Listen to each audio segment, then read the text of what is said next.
Why is it that the moment you decide to make a dramatic career shift, you begin to experience an existential crisis? Now, I'm talking about if you decide to make a business or start working somewhere new, there is always this emotional, who am I type of moment, and we're going to talk about that here today. And by the way, this is the Income Rebellion podcast where I help you find or create values-aligned career paths. So there are two kind of main stages of change that I see people experience existential professional crises during. The first begins when you have the idea of change and continues until you actually build confidence in yourself. And the second is when you begin to feel confidence in yourself, but you're still experiencing how your shift in behavior, shift in what you're doing, shift in how you're showing up is impacting the world behind you. So we're going to talk about both of those things. First, let's talk about the first phase. So you have this new idea in your life. You know you want to make some type of professional change, but you're not quite sure what you would like to do. So this crisis usually comes because you are moving from an external locus of control in your professional path to an internal locus of control in your professional path. And you know that this is you if you have been following the guidance of what you should be doing professionally your entire life to date, and you finally begin to branch out and do something on your own. Now this phase begins with a lot of self-doubt, a lot of insecurity. It can make it hard to quit a job that you're currently in because you're not quite sure if you can actually hold the vision that you have for your work. This can also look like taking a big jump and leap for yourself into the unknown and feeling kind of lost as you begin creating this new chapter of your life. So what this boils down into is how you identify with your work. And I really like to use a relationship analogy for this. Do you know sometimes if you go into a relationship and you break up with that person, you leave that relationship, and it can be really challenging to understand your footing, to understand who you are, to understand what you like, to understand what to do with the extra hours in a day, and it can put you into a little bit of a crisis. So people in general really underestimate the amount they identify with their work. And a lot of times you're identifying with your work like you would with any other important partnership in your life. And if you're saying, oh my gosh, Chelsea, I hate my job, this could never be me, it likely is you because most people spend more than 40 hours a week doing the work that they do. We spend so much time doing these tasks, even if we don't like them, that it naturally impacts how we see ourselves and who we are. And this is in part because of how people in your work environments treat you. It can impact your self-image if you're treated with a lot of respect or if you're not given respect, if you're given a lot of responsibility or if you're not given a lot of responsibility, if you're given a lot of trust or if you're not given a lot of trust. All of these different ways that people can relate to you in a professional environment are going to impact how you see yourself and this level of self-worth that you attribute to yourself. The other thing that people forget when it comes to how we relate to our work is that a lot of times our work is an identifier of who we are. Especially in late-stage capitalism in the United States, when you meet someone, you ask them, oh, what's your name? What do you do? It is such a popular way that we use to describe people and categorize people and identify who is worthy or who isn't worthy in our day-to-day discourse. We see this all the time in dating websites, right? Or on your Tinder profile. You may not swipe right if someone has a certain background or a career, or you may have other generalized associations that you might have for someone if they are a construction worker versus if they are a software engineer. And so we have all of these different value markers that we ascribe to different professions, and when you leave your job and when you leave those places of work, it can really impact how you see yourself because you're no longer able to categorize yourself in the same way. You're no longer able to communicate how you would like to be categorized, especially if you're creating something new, and even more so if that new thing has never been done before. So when you are really struggling or underestimating the amount you identify with your work, there are three things you can kind of look out for. You can look out for it being hard to leave your position. I think I spoke about this one a little bit earlier, but it's hard to leave your workplace because it's a type of attachment that you have with that workplace. You're finding belonging, you're finding community, and you're finding stability and comfort in that work environment. Just like leaving a relationship, even if it's not a healthy relationship, even if it's not a healthy job for you to be in, it can still be really challenging to leave just out of pure attachment. The second thing is that it makes it really hard to embrace fast change. So you might have an ideal dream opportunity come on your lap, and if you're over identifying with the work that you do, it can be hard to take up new opportunities that come out of nowhere, because all of that change can feel like it's too sudden, like it's destabilizing, and like it's a threat to you and who you are, and also how you show up. A lot of times you'll see this when someone, has been asking for an opportunity for a while, has been, applying to all of the jobs, has been in the job search for years and years and years now, and they get a really great opportunity and they end up turning it down for something that's more similar to the job that they currently have, or a promotion in their current company. And usually that's because of this connection, stability, and attachment that you have to the place that you currently work, even if that environment isn't really serving you. The final thing that you can look to know if you're over-identifying with your work right now is that it makes it really hard for you to find yourself after you move through a transition. So a lot of times I'll see entrepreneurs say, oh my gosh, I have my little business, I have my little baby business, I have this small thing that I'm working on, this small side project. When you're minimizing the work that you do, it is because you're not seeing safety and stability in it. And even if that's non-traditional work, you are still devaluing your own experiences because it doesn't match the expectation you have for stability and security that you've created from your past. So one big thing that fuels this over-identification with work and that makes it harder to move out of this identity and makes it so that people get stuck in this phase is that you're usually taught to have an external locus of control when it comes to making your professional decisions. That means that you will get the job titles that sound good, that make you look like a good person, that make you feel like you're accomplished, that your parents will be proud of, that people can look to and see or understand some degree of success from. It's about what other people see in your professional path and how you are being perceived by the actions that you're taking, and not really about what you want or what you like or what will make you feel more comfortable or confident or secure. This is a really normalized thing because a lot of, like I said before, we look at work for a lot of value-based judgments in ways that don't really make sense, in my opinion. We look at work as these value-based judgments because it is a shortcut to getting to know someone. It's a shortcut to building relationships with people. It's a shortcut to understanding the person if you can make an assessment about the field that they're in. The alternative to this is shifting to an internal locus of control when it comes to your professional path. So an internal locus of control basically means that you're listening to yourself, you're listening to your intuition, you're making a decision that's totally autonomous based off of what would be the best path for you. And a lot of times, this leads to a lot of frustration and doubt around your decision when you begin to implement it. And that is because there are no external validation markers, because a lot of the time when you go outside of that external locus of control, you leave behind community, you leave behind people, you leave behind those who actually understood what you did before. And so since no one really understands what you do, it can cause a sense of doubt because you then don't really know if what you're doing is the right thing, if the path that you're on is actually the path that is one that will give you more fulfillment, happiness, and joy in your day-to-day life. Now, this disempowerment comes from not really understanding or acknowledging your strengths, and it is a doubt of your own intuition, it's a lack of self-trust, and it's a muscle that needs to be built through really proving yourself right, which means doing the tasks that you need to be able to validate your success in an unproven path.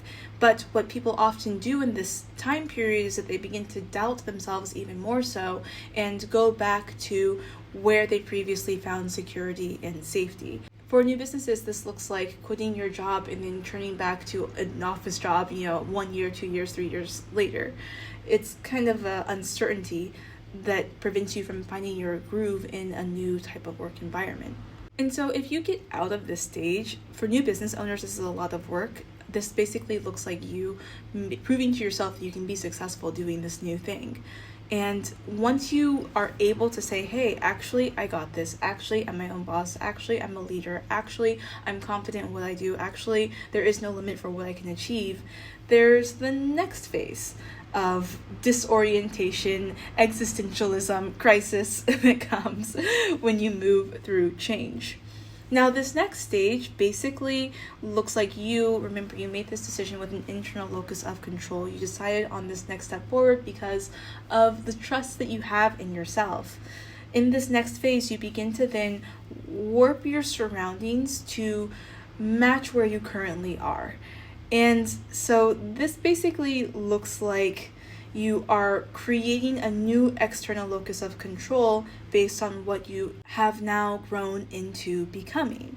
And this is a really exciting moment because you're able to build a lot of new community that can affirm where you are.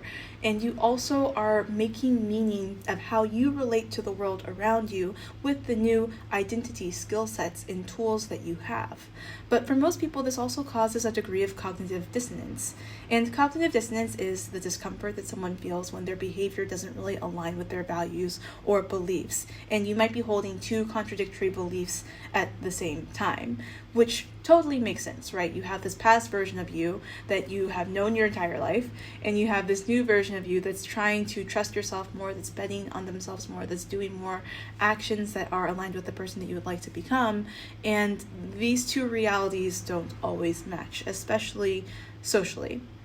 So I actually saw two examples of this that I would love to bring into this podcast that I have seen happening, and that has just made me reflect on the nature of change and how predictable but also chaotic it can be when we hold change. So I have this friend of a friend who is really into this kind of woke therapy world, right? So this person is listening to all of these therapy podcasts, all of these self-help podcasts, reading all of the self-help books, is really trying to heal and work on themselves and become a better person. But at the same time, this person continually, deeply crosses other people's boundaries. This is the type of person that if you invite them over for coffee, will take a shower in your house, or like the type of person that would invite themselves on vacation with you just because you bring it up in conversation, like very deep boundary crossing. But whenever someone brought this up to this person, they would bring out all of the different therapy language, all of the different, social justice language to make the other person wrong for bringing up any issues of the obvious boundary crossing that has happened. So my friend, this again isn't my friend personally, but this person basically will say, oh my gosh, the world is so hard, people hate me because of my identities, people don't really want to be in community with me, people are just awful in this world, they don't really understand me, la la la la la la. When the reality is, this person is taking up a lot of space, being incredibly toxic, and has zero self-awareness over their own behaviors. So let's talk about this. And I, for both of these examples, I think that everyone is a little bit complicit in these behaviors. And when I bring up examples like this, it's not to put anyone on blast, but it's for us all to really look and examine our own behaviors to when in the past we have done things like this, because there's nothing more cringe than having someone else have to point out that you're doing these things. It's so much better when you can just reflect and see, oh yeah, there were times where I was really on my I'm gonna be a better person, I'm gonna know all of the social justice things and be do that perfectly, and everyone who doesn't is a hater who's awful, right? For me that was in my 20s, so I get it, right? I had a phase like this. I'm sure others have had phases like this too. So what's interesting about this, though, is that usually when people go into these spaces of healing, of growth, of professional development, of personal development, you begin to identify with a new set of language, a new set of tools that are beneficial in protecting yourself and are beneficial in validating your self-worth in a world that oftentimes doesn't validate who you are. At the same time, it can be hard to know when that behavior ends, and when your own integrity, when your own accountability has to come in and fill in the blanks. So in this instance, this person has realized that there is a relative power in holding oppressed identities, and instead of really understanding their own behavior, it is easy for them to look at their belief that the world is unsafe and project that onto the people in front of them, instead of them being able to identify their own feelings and emotions and understand who they would like to be and how they would like to be known as they move around the world. Another example of cognitive dissonance that I've seen a lot is I have been building my business for the last 2 years, and so I've just been seeing a lot of content from other coaches. And there's this really common trend that coaches will say that the more money you make, the more people in their lives have not wanted to be around them. Now, from my perspective, and looking at a lot of different coaches' content and, seeing how they move online, it's pretty clear that their friends do not want to hang out with them anymore because they've become kind of an asshole as they've gotten more money. And they likely have a lot of internalized classism that makes it hard for them to build community with the people around them.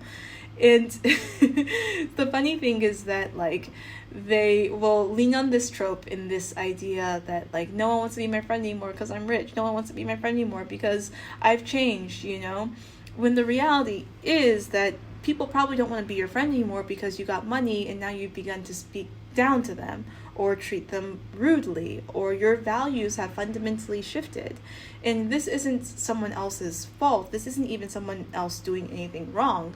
Just because their goals do not line up with your goals doesn't mean that they are not a good person anymore or that they don't approve of you even.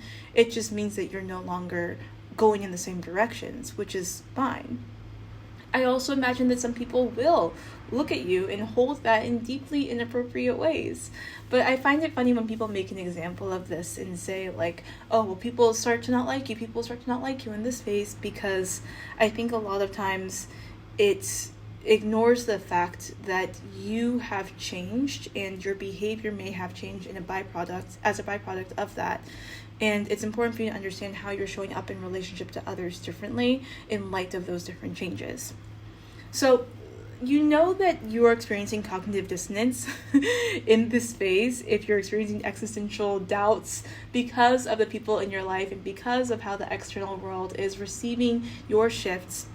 And you know that this is happening when you're seeking more power and less accountability. So in both of these cases, the people are having a certain identity over being a victim, right? In the first case, your identity is gaining power over the fact that no one can relate to you because they are, people who cross your boundaries, people who don't support your identity, people who are just ops, right?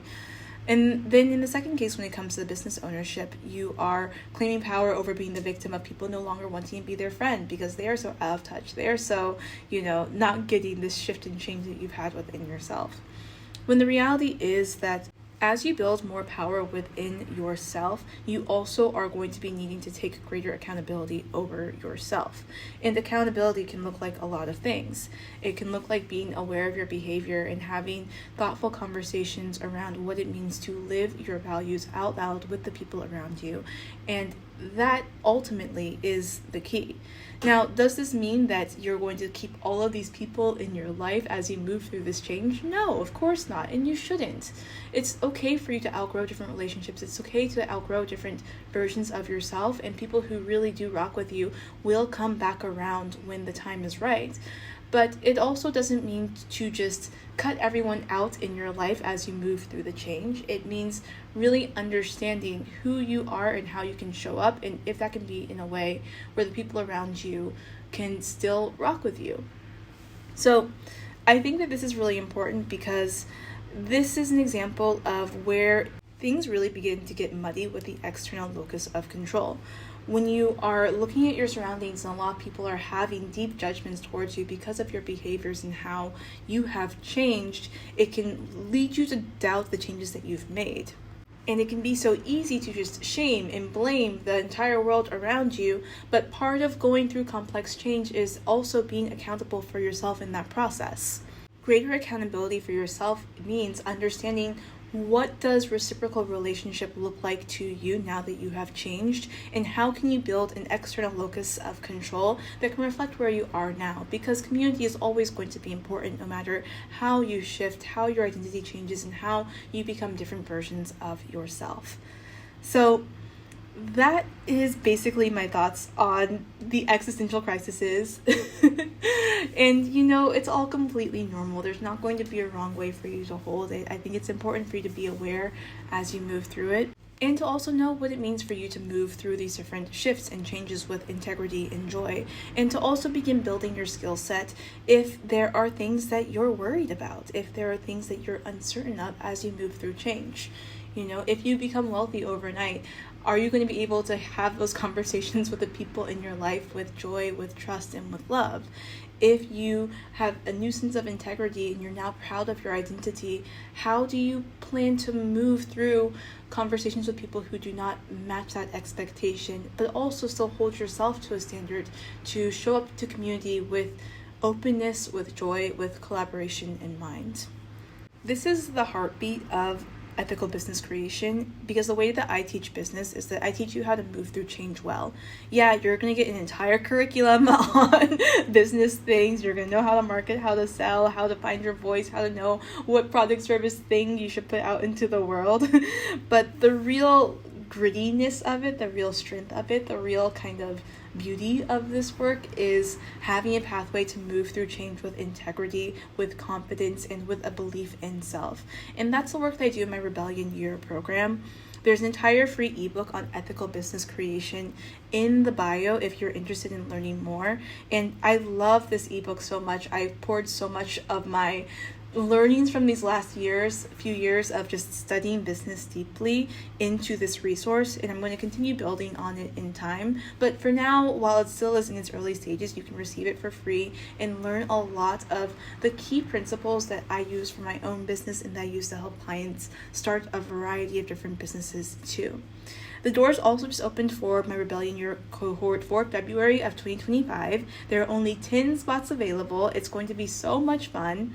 And there we basically just grow together. It's a space where you can explore change and understand yourself in a new and unique way while also creating a profitable business in the next year. So it's not like we're focusing on slow growth, we're focusing on consistent growth, and you're going to see non-linear income outcomes.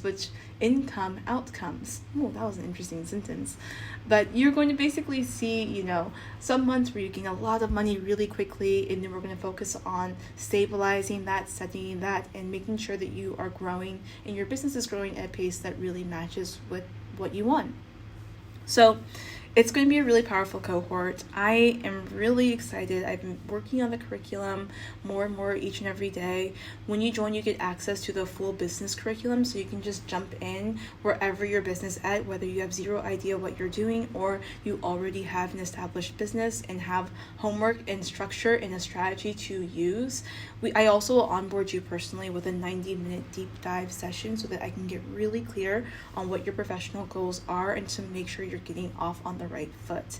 This is the first time I'm doing the Rebellion Year cohort, and I'm so excited for this because I am going to go all in on giving you all the most beautiful results possible.